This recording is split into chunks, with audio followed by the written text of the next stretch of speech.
Welcome to heCast, the official podcast of He Changed It. My name is Mike Chisholm. I am your host.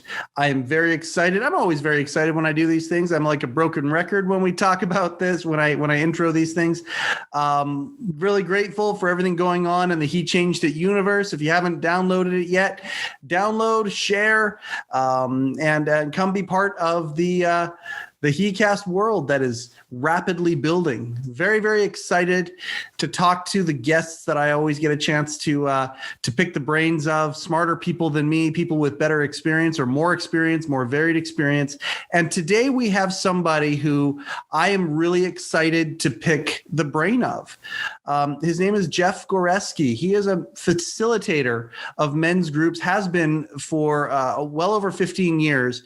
And I'm very excited to pick his brain about what he sees, where I'm a big hockey fan, and the quote is, don't go where the puck is, go where the puck is going. And this is going to be a fun conversation because we're going to be able to talk about the culture of where men have been, where it is now, and where we want it to go. And Jeff is a really good measuring stick and source for being able to talk about this stuff because of all of his experience. So, Jeff, thank you so much for taking time out of your day to be a part of heCast today. We're so grateful to have you here. Yeah, thank you for inviting me, Mike. Oh, no problem at all. No problem at all. So you have facilitated all sorts of different, counseling type ventures and things like that, but primarily with men for over 15 years now. Yeah, that's correct. I've been involved in a number of groups, either as a participant myself or as a facilitator over 16 years, I believe it is. Wow. Has it gone by quick? In many ways, yes. In some ways, no. I don't know. Time is all, created in the mind, right? So as we get older, I like to say time is slippery. It becomes different. Sometimes yes, sometimes no. Before we get into some of the nuances and some of the experiences that you've seen, has facilitating men's groups, say 16 years ago, changed very much compared to how it is now? Are the problems the same or are they different? Have things evolved? Everything's always evolving, right? There's no generation is the same. Every generation of men that it comes into adulthood, if you will, there's always going to be nuances, right? There's going to be some things that are the same. Childhood trauma is childhood trauma, right? It may look different in our childhood. It may manifest in different ways. So you have some of those commonalities, but then there's some of the nuances, I think, nowadays that come up in the groups more so than before, just that are pertaining more to the younger generations, and also how, the consciousness of men have grown over the last, 15, 20 years. It has. We have grown in the last 15 to 20 years, haven't we? Yeah, absolutely. Look, 20 years ago when I was 15, 20 years ago, I don't even know anymore. So,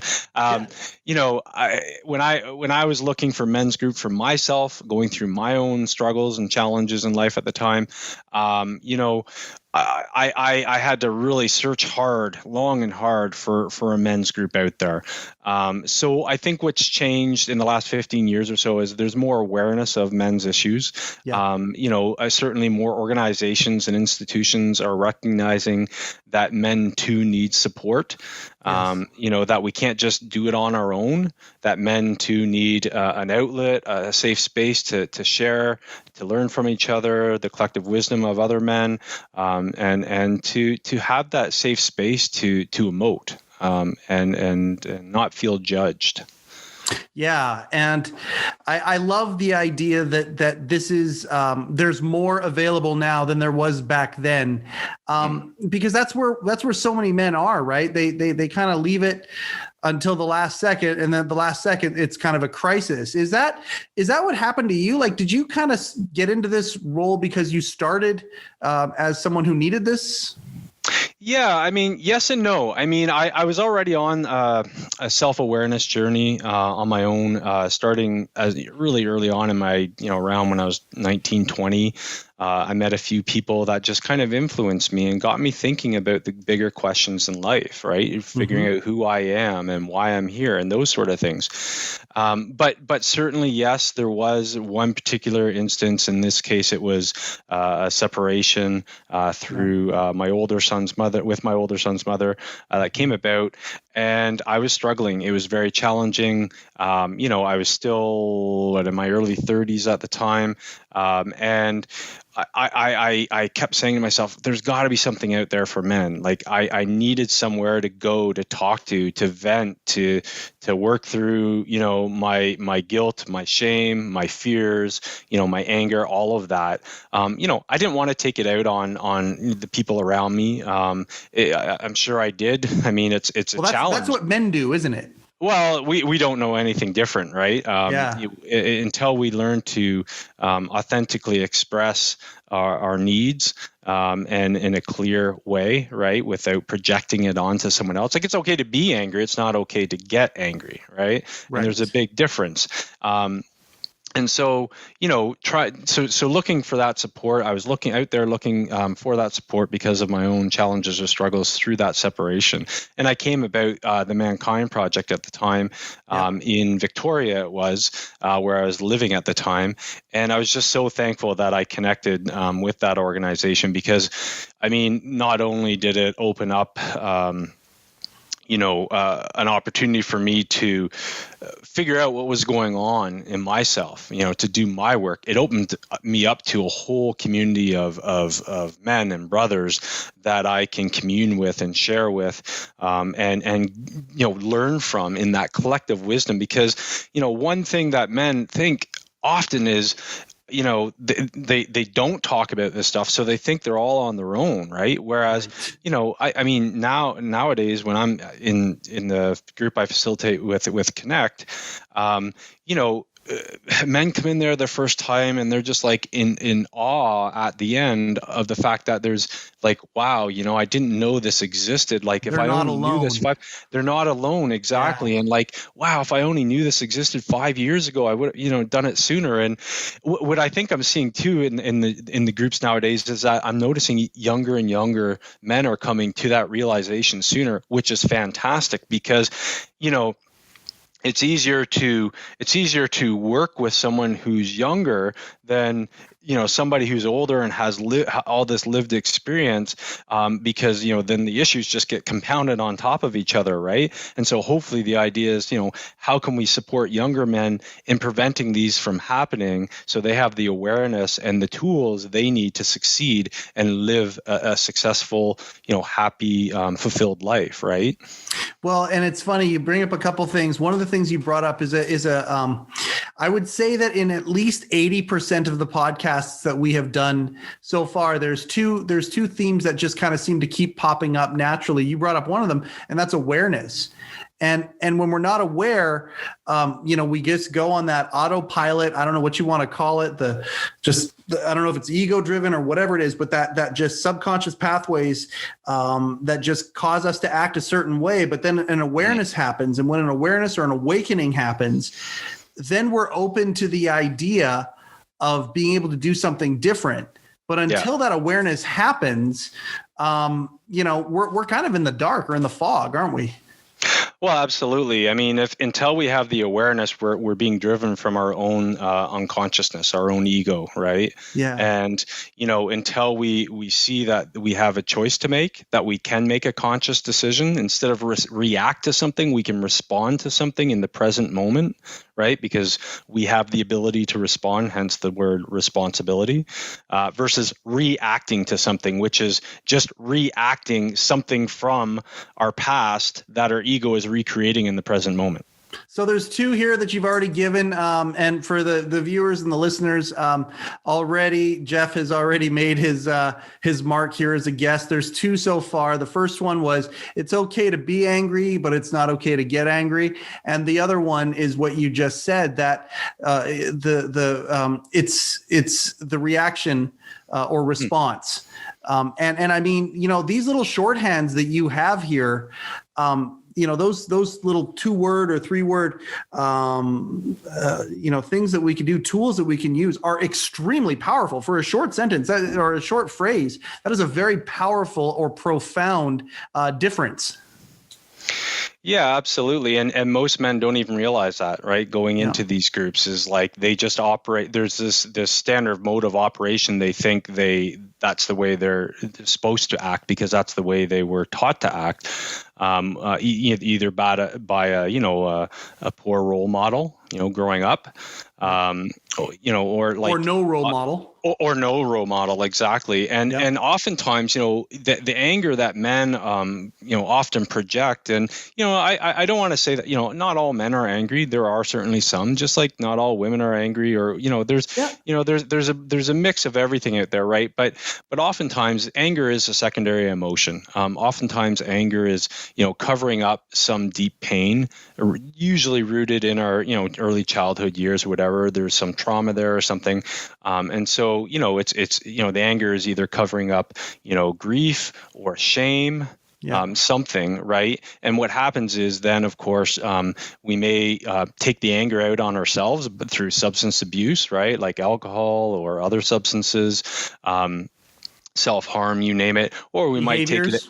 Behaviors, exactly. Or we might take it out on others, right? So we project the anger out into others, even though it's, ourselves we're really angry with. So, but at the root of it is not necessarily anger, but that's more the secondary emotion because, men haven't been taught to process the underlying root cause or feeling. Typically, it can be shame. I'm a bad person because something happened to them in childhood that make them take on someone else's point of view of who they are, right? Usually, it could have been a parent or a teacher or someone else that was had a lot of influence over them at a younger age. Talking about anger, I love what you just said because it reminded me of something I've thought of a few years ago. I've got a family member, a very close family member of mine, who has gone through has anger issues, and thank goodness is on the other side of that. But someone told me when this person was in the throes of that anger, somebody told me, "Hey, just so you know, the angrier that person is, it shows the more hurt they are down below." And they used an analogy to me that I'll never forget. And I don't know if this is one that rings true to you or not, but it certainly did to me at the time. It was the idea that the anger is like a breastplate.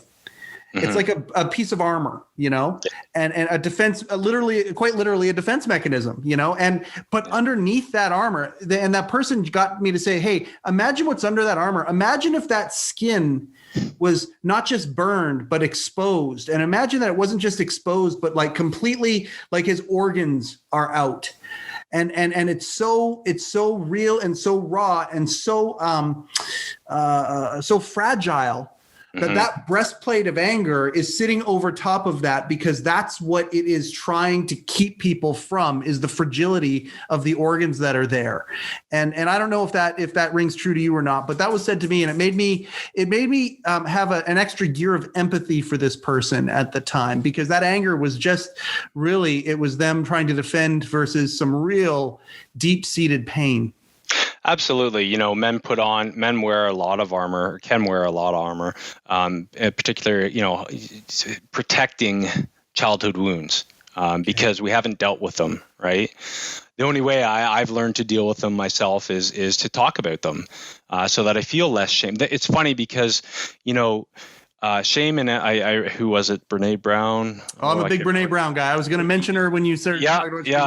Shame and empathy can't coexist, right? Yeah. So the more empathy we receive, right, the less shame we'll hold on to. So if we have a supportive place to talk about our shame or whatever other emotion for that matter, right? Yeah. The more we're free. We're more free from feeling that shame all the time, right? Yeah. But because men often hold it in and don't talk about it, it then creates they then start creating this toxic perception of who they are. I'm a bad person. And then they start, of course, acting like what a bad person would act like, right? Mm-hmm. So they get angry and they, do things, or whether it's at others or at themselves, and do things like drink too much alcohol or abuse other substance, that sort of thing. Well, what happens is they repeat that line of thinking. They repeat those behaviors that come with that. They repeat those judgments that come with that, whatever they might be.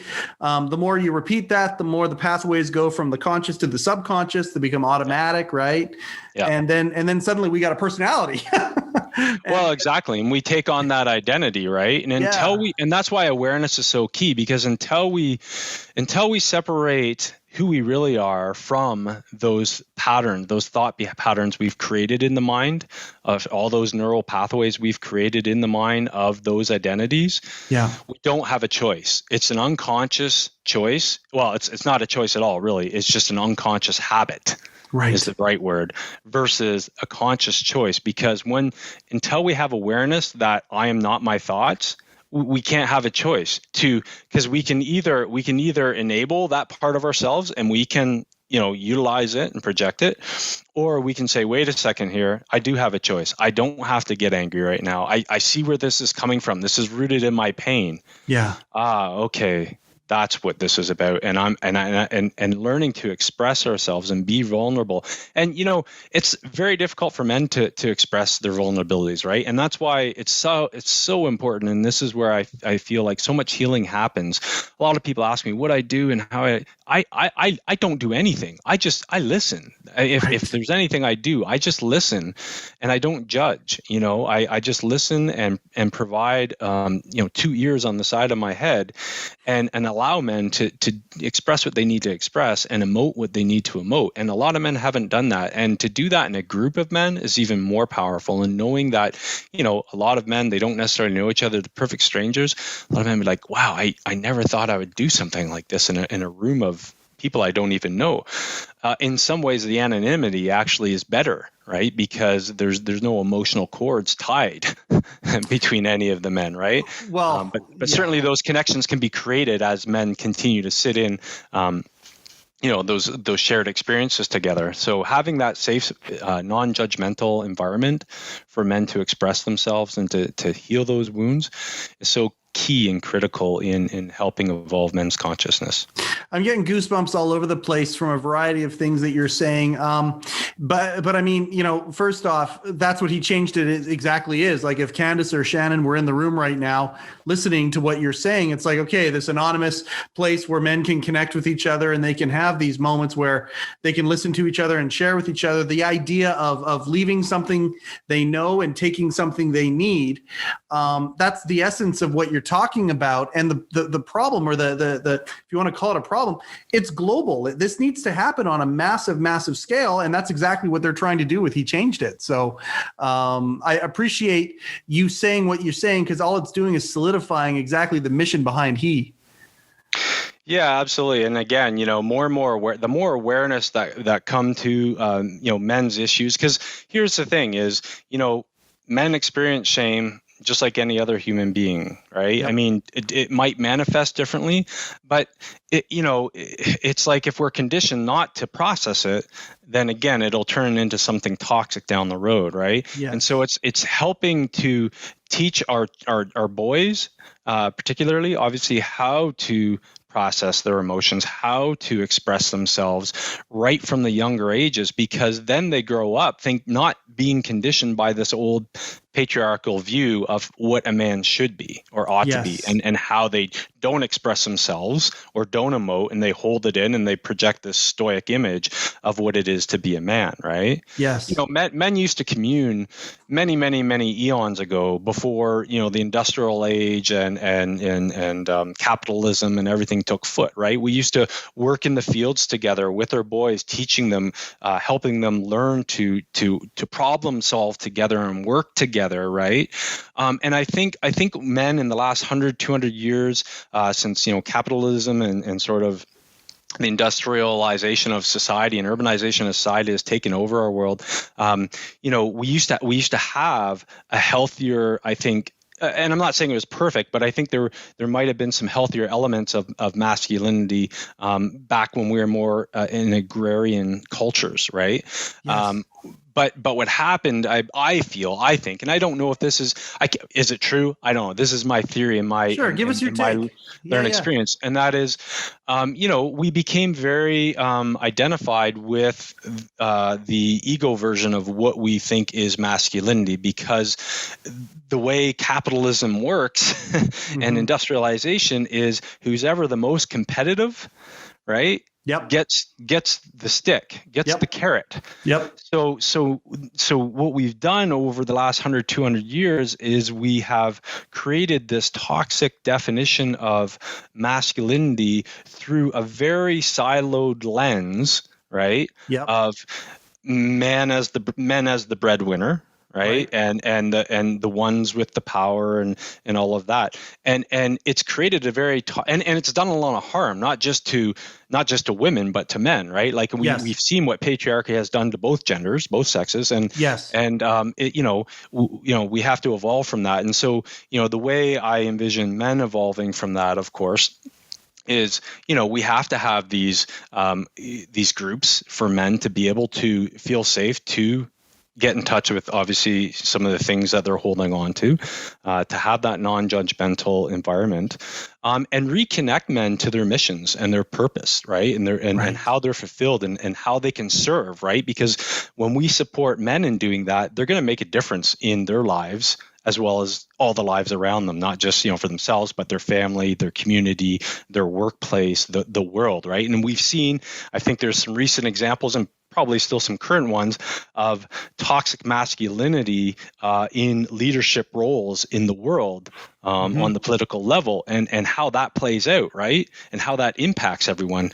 We can't keep going down that road, right? This is what's going to create our destruction. Absolutely.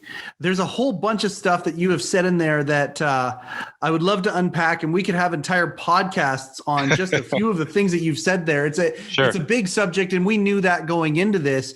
One of the things that I'm fascinated by what you said is that, I think that many times, because we have seen, even in our lives, in your life and my life, we have seen change that would have taken, hundreds of years worth of evolution. And we've seen it happen in a decade or two in our lives, just because of the information age and the technological age and all of these things. I think many people, when they look at, the roles of men and women and how they've changed and things like that. What you said earlier was fascinating to me, that, a couple hundred years ago, it wasn't like this. And I think a lot of people would look back and think, oh no, it's been like this for thousands and thousands and thousands of years. I think you're right. I don't think it's thousands of years. I think before the Industrial Revolution, people had roles. The family the family unit was different. The brotherhood of men and women interacted with each other, how communities leaned on each other for things was a completely different animal than where we're at right now. It's not a thousands of year thing. This is a fairly recent change in evolution. Yeah, and I'm not saying there weren't toxic elements of previous generations, from hundreds of years ago to thousands of years ago. But look, if you look at indigenous cultures around the world, tribal cultures, they are more of an egalitarian-based society in their structure, right? Yeah. And so when you go back to that and say, well, where do we, and I want to say in the westernized world, I don't like to use that term, but that's the best one I have right now. Where did we go wrong? How did we deviate from that type of society, right? Those structures in place and whatnot, where there was definitely a more egalitarian view of the roles. Men and women did play roles in those societies, but their status was very much of equality. And there wasn't this, dominance of men over women, and in the way that in the lens that we put over it right now. Exactly. In the lens that we put over it right now. Yeah. Yeah. So I agree. I think it's definitely a phenomenon that's happened, and exponentially happened, like a lot more quickly because of, all of the advances in our society, if you will, that propagated this paradigm, this toxic paradigm or whatever. So And that's why conversations like this are so important, and groups like the ones that you have facilitated over the years are so important. And it's we need more words, not less. And I'm going to get to that for sure before this is done. I got some questions for you, but I got a precursor to it. Facilitating men's groups, when you started, when you yourself were in need, and versus now, are there any similarities, and are there anything that's like a stark contrast? And the stark contrast, I'm going to go with, I'm going to talk about men being accused now and things like that, which may not have been there 15 years ago, but has it changed very much? The topics themselves. The topics, well, yes and no. Again, there's always men going through some sort of separation or change in their life, right? A lot of men that I meet through the groups I facilitate now probably have gone through some sort of separation or divorce. They're having struggles with parenting or co-parenting. So there's those issues. Those ones never change, do they? Those ones never, exactly. Yeah. Those ones never change. They're always going to be there, always have different stories. And I want to always honor every man in sharing their story. Yeah. The elements of the story are very similar, though. Gotcha. Substance abuse obviously is an issue. Homelessness certainly is an issue. And not having a secure way to earn a living. I think what the difference is now. Gosh, it popped in my head and now it's gone. Of course. Okay. I think men nowadays are recognizing more and more that, and this is something that I've noticed, is that they've also been victimized. I think that 20 years ago. Interesting.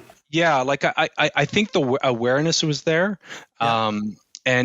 But men were a little more reluctant to talk about their own shame and their own victimization. I think more and more men, what I've noticed, especially in the younger men that I've seen through the groups, is that they're more open to expressing and talking about their own victimization, their own trauma, their own shame. And I think more and more, I think that's changed significantly more, because I think again with some of the older generations, and if you go back 15, 20 years ago, like I'm a Gen Xer, right? Even us, like we're kind of in that in between, right? But if you go back to the baby boomers and further than that, you still get that stoic version of a man, and they're a lot more reluctant to share some of those, deeper, maybe more hidden shadows, if you will, of their life and their personality. So I think that's what I'm seeing a shift in, is the openness and the ability to communicate that with some of the younger generations. And because of that, I think it's also helped older men too realize, hey, I can share this, and this happened to me. And, so I think there's a bit of both happening there.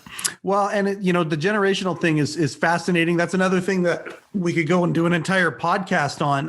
Sure. I've got a couple responses to what you're saying. Now, before I alluded, there's two themes that have come up in most of our podcasts. The first one was awareness. We already passed that one. You just nailed the second one. Then the second one is vulnerability. And isn't it neat that as these next generations come up, there is more of an ease to vulnerability? Because at the end of the day, if we don't become vulnerable, we're not open to the idea that there's room for improvement. So it's the awareness, but then it's the vulnerability to share.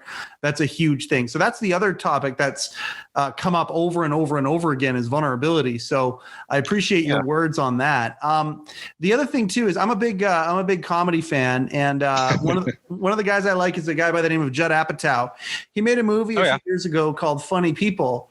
And it was interesting. And the movie is Adam Sandler and Seth Rogen, and Adam's got 20 years on Seth, I guess, or whatever, in this movie, and they were talking about this, and they were talking about trauma that they carry with them as comedians, and Sandler, the older, wiser comedian who had been there, said to him, "Hey, my generation is the one that got hit by their dads. Yours is the one that got insulted by your dads. And it's funny how childhood trauma is childhood trauma, and maybe the physical abuse or the physical things or the screaming and the yelling that may not have, it may not be as prevalent as it was when we were growing up as Gen Xers, and certainly as the baby boomers. But the millennials that are coming up, hey man, even though they haven't been hit, they still got trauma. And I think that childhood trauma in itself, people think, oh, it's got to be something really, really harsh when it can really be a defining. Somebody said something to you wrong at that time when your life video recorder was on, and that's what it was. And I think trauma itself sometimes gets misunderstood. Yeah, absolutely. I mean, we can be, like you said, it doesn't have to be physical abuse. It could be something someone says to us that we, feel shame about, and then take on that person's point of view about who we are, right? Yeah. And then all of a sudden we start defining ourselves through that lens, which is not really who we are, and not our true view of ourselves, rather that other person's perception. So for instance, if someone kept calling you stupid when you were young, or whatever it was, right? You would take on that perception of, I'm stupid, I'm not good enough, and as soon as you take that on, then you're defining yourself through someone else's lens of who you are, and that in itself is a trauma. It might have not got subjected physically to any abuse, but it's that paradigm of thought that we've caught ourselves in that's created the abuse. And I assume that, again, some of the traumas might be different, but again, this is where the simplicity of what it is that you do and what we at He are trying to do for people, is the trauma is there. It may be, not the same specific trauma, but that trauma is there. And the faster that we can identify, accept, and then explore how that's affected us, that's the kind of the tunnel to living a life in color rather than black and white. Yeah, we free ourselves from those boxes, right? Yeah. So if we look at how are those traumas impacting our life, like you said, in different areas, how has this come up in my work life? How has this come up in my family life? And really identifying all those areas that it's touched. Well, then we have an ability to transform it, right? And we can redefine who we are individually and collectively as men, right? And that's, I think, so important. So that's why I think it's so critical that men do this work and support each other in healing, because then we can redefine our roles and, of course, redefine our society's view of what it is to be a man, right? We are so still to this day, men, are so often projected on as the breadwinners, or, have to have some sort of power role in their family or whatever. But what if we changed and shifted the paradigm of thinking that men too can be caretakers? Yes. Men can volunteer in their communities. I'm a soccer coach, for example. Yeah. Men can spend more time at home with their children, and we can bottle. I bottle fed. My first child, my second child was breastfed, but my first one I bottle fed him all the time. Woke up in the middle of the night, changed his diapers, all of that. What if men stayed at home more? We have siloed ourselves into thinking that the only way to define ourselves as a successful man is to make a lot of money and have a job that gives us a lot of status. But what happens, and this so often happens when men lose their job, is they're kind of lost and they don't know who they are anymore. Yeah, they lose their identity. They lose their identity because it's their only identity, or at least the very main one that they identify most with. And so when they lose that, they don't know who they are anymore, and they've lost their purpose. And in the meantime, they've alienated themselves from their family and even their friends potentially and coworkers, because all that matters is that job and that identity, right? Or whatever it is. So, allowing men a healthier version or view of themselves. So if they lose their job, they see all these other areas in their life. Like right now, for example, if I lost my job or something, it wouldn't hit me as much, because Like I said, I spend time volunteering in my community. Mm-hmm. I spend a lot of time with my younger son, who's 8, doing things with him and spending quality time. I do a lot of work around the home, those sort of things. Those things that are just as important for a man's identity as our primary job function or and I mean whoever you are listening to this or watching this, whatever it is that you do, you are not your job. You're not. Exactly. You are your job might be something that takes up a lot of your time, might be, for some, even if you're doing what you're meant to be doing, it might be part of leading to what your life's purpose is. Maybe if you're lucky enough to say that's what you're doing, but you are not your job. You're so much more than that. And I really appreciate you saying that today. I think there's a lot of guys who are stuck that need to hear that. Yeah, absolutely. Because they don't know who else to be. And they've been told, their whole life that, and I was taught this too, is, grow up, get a job.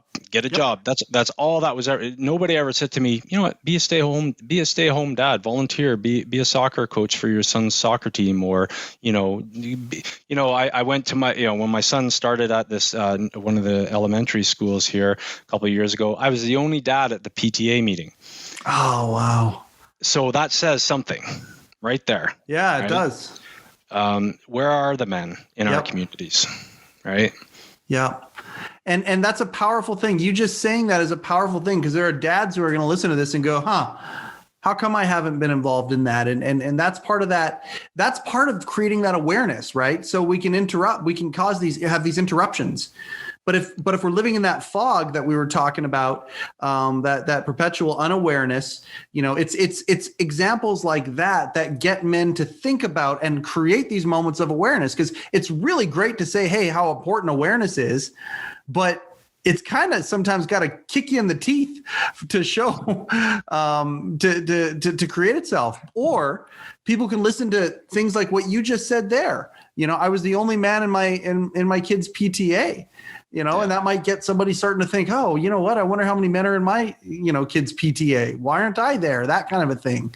Yeah, I think they're called. These are the questions we need to ask. And I imagine that's why the groups are so powerful. Exactly. Well, I think they're actually called PAC now. I use PTA. Yeah, that's absolutely. a US term. But anyways, yeah, exactly what you said. Exactly. Well, I appreciate that. I want to tell you about one of the things that he is doing. One of the things that we have decided that we're going to do is we're going to take back a phrase, and we're young and scrappy and small right now, but that's going to change because of the drastic need of groups like what we're doing, what Mankind Project is doing, and hopefully countless other groups that will rise up to affect this. But one of the things that he changed is doing is we're taking back the phrase "man up." And I think this is something that you'll appreciate, Jeff. Absolutely. Because man up, and we know what the stigma of man up means, right? It's basically just bury it down, take that shit, put it right down there, and don't talk about it. Keep doing what you got to do. And we're taking man up back, and what you have described in this podcast that is going by way too quickly. We're almost done here. But what you have said, the man that you have described is a man who mans up, men who are able to admit that there's some shame that they got to work on, that are vulnerable enough to say, hey, we need to make some changes. We need to improve some things. I'm not all right. And being able to admit that's what manning up really is. And we're going to take back that phrase, and that's what the new definition of man up is going to be. Yeah, absolutely. It means, taking responsibility for our actions, being accountable for the things we say we're going to do, being vulnerable, right? And being able to share our vulnerabilities with whoever's in our life, our primary partner or other, family relations, friends, coworkers, etc. Mm-hmm. To me, that's a healthier version of manning up, right? And reaching out, knowing when to say, I need help. Yep. Right. That too is a healthier version of manning up, as opposed to I'll do it alone. I don't need anybody's help. I'll do what I want. And, I'll put on this, stoic image that is completely false anyways. Absolutely. That's what everybody's. Yeah. Yeah, no, I agree with everything you're saying there. I've had this theory about vulnerability. Mm-hmm. And I think that I think one of the reasons why we don't get vulnerable about ourselves is because one of the ways that men, in my viewpoint, again, I got no training behind this, and so I'm really curious your point of view on this. I think one of the ways that we're vulnerable, I think many times men, we want to help.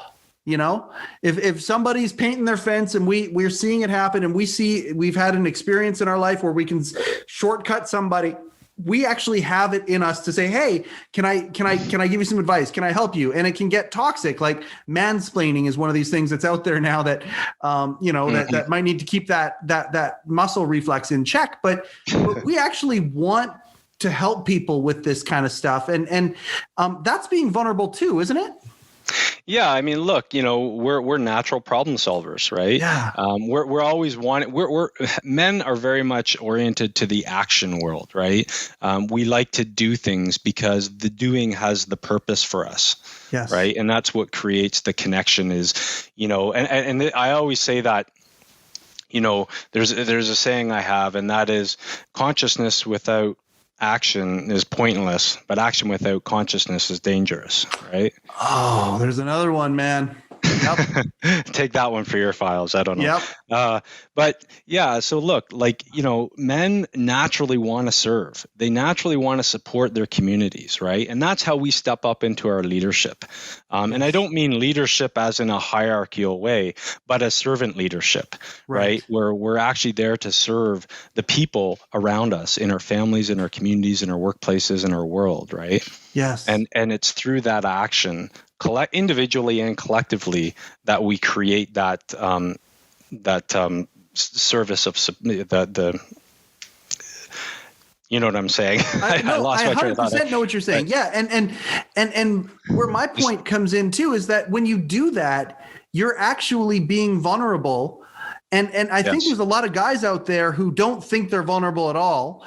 But in actuality, yes, they are. They just do it in a bit of a different way. And all they have to do is make a little bit of a mind shift and can take the skill of being vulnerable, which they already are, because they do it when they do help others, when they do help lead, when they do give advice, all of those based on their experiences. That is a vulnerability, and that is the road to what it takes to get to that place that you're talking about.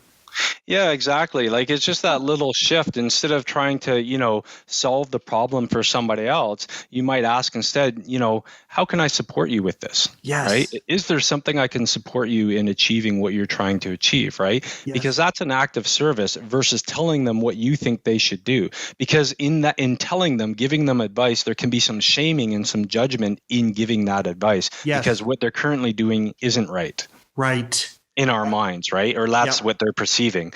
So, how would you, what does support look like for you? Is there something I can be of service to you for, right? To me, that truly is, that's the idea of a servant leader, right? Is leading from behind, if you will, and supporting. Oh man, I love that. To help others achieve their goals. Yeah, absolutely. We are getting close to the end here. So I want to be as practical as I can with the moments that we have left. If there's guys out there that are stuck, that are listening to this right now or watching this, and they're stuck, and then maybe they don't even know they're stuck or know why they're stuck rather, but they just kind of know that they've got that itch that they can't scratch. They're kind of stuck. Yep. What's the first thing that you would kind of say to them in the form of a technique or advice, something that they could do for figuring out what that itch is? Well, I don't ever offer advice. Okay. But I would invite men to seek the resources out in their local communities. Okay. If they're truly struggling, whether they're struggling and they need support with those challenges, and they want to connect with other men or men's groups in their area, seek the resources out in your local community. I know the Mankind Project is an international community of men. Yep. You can go to mkp.org and you can probably find, a local chapter in your area, whether you're in US, Canada, Australia, Europe, a lot of different areas of the world. I think that would be the big thing, is to seek the resources. And even if you're not, and you pointed out earlier, is a lot of men wait till there's a crisis to happen to get support. Even if you're not struggling, but you want to get in touch with your purpose or your mission, and you want to, build those tools and skills so that as you move through your life, whether you're younger and older, because we're always on a life continuum and a journey, to tap into those groups and those resources so that you can build those tools, utilize those tools for good in this world, right? So that you can create the life you want to create and that you want to manifest, not just for yourselves, but those around you. That is a phenomenal answer, and I just appreciate that point of view so much. We're out of time, and I told you it would go by fast. It did. I'm shocked, actually. But there is a lot of meat on this bone, and I would love to continue and to have more conversations like this. Will you be on the podcast again?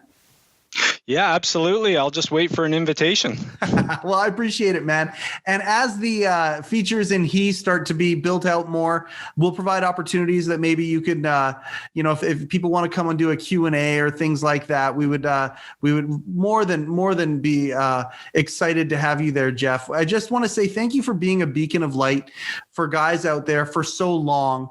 Not just for guys, because obviously you've got a heart for this, and these are the groups you've facilitated. But I mean, you've worked with all sorts of different people from all sorts of different walks of life, and I believe you have found your life's purpose. And I just want to say thank you very much for exercising that purpose the way that you have.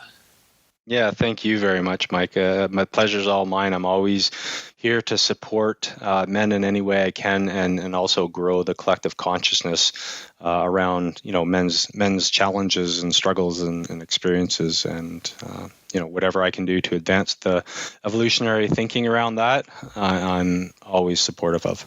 Well, we live in unprecedented times, and we need an unprecedented amount of everything that you just said. So thank you for doing that. And I look forward to our next conversation. Thank you so much. That's it. That's another episode of heCast. It's so fun to watch this thing grow organically right from the start.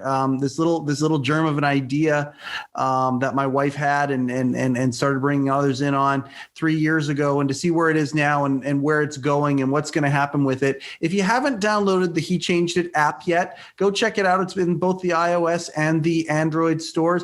Thank you very much for being if you're a subscriber to heCast, thank you for that. If this is your first episode, hey, why don't you subscribe? Why don't you share it out? We got lots of good content meant to stretch the imagination and the thinking of men and men's issues out there.